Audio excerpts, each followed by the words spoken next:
మన సృష్టిని ఎవరు నడిపిస్తున్నారు? Hare Krishna. Welcome to the series of ఏయో విత్ Srila Prabhupada day 1 behind the wheel the unseen driver. ఒక చిన్న పిల్లవాడు కదులుతున్న కారుని చూస్తే కారు భలే కదులుతుంది కదా అని అనుకుంటాడు. అదే జ్ఞానం ఉన్న వ్యక్తి అదే కారుని చూస్తే కారు నడిపేవాడు బాగా నడుపుతున్నాడు అని అనుకుంటాడు. డ్రైవర్ లేనిదే కారు ముందుకు వెళ్ళదు. అలాగే ఈ మహత్తరమైన భౌతిక ప్రపంచం కూడా స్వతహాగా నడవదు, దాన్ని నడిపేవారు ఒకరు ఉన్నారు అని చెప్తారు.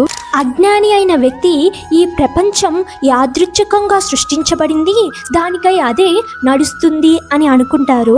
అదే జ్ఞానం ఉన్న వ్యక్తి ఈ ప్రపంచం నడవడానికి వెనుక, ఈ ప్రపంచం సృష్టించడానికి వెనుక ఓ మహత్తరమైన, ఓ దైవికమైన హస్తం ఉంది అని అనుకుంటాడు. మనకి నియంత్రణా శక్తి కొంచెం ఉంటుంది, కానీ శ్రీకృష్ణుని నియంత్రణా శక్తి ముందు మన నియంత్రణా శక్తి సముద్రంలో నీటి బిందు అంతా. మనలో జ్ఞానం ఎప్పుడు మొదలవుతుంది అంటే ఈ యొక్క సర్వ సృష్టి, ఈ నియంత్రణ అనేది ఒక బుద్ధిమంతమైన చేతుల చేత నడుస్తుంది అని తెలుసుకున్నప్పుడు. ఈరోజు మనం నేర్చుకున్న పాఠం ఏమిటి అంటే ఈ విశ్వం మొత్తం కూడా యాదృచ్ఛికంగా ఏర్పడింది కాదు, ఇది శ్రీకృష్ణుని యొక్క సంకల్పం ద్వారా నడుస్తుంది అని తెలుసుకున్నాము. హరే కృష్ణ.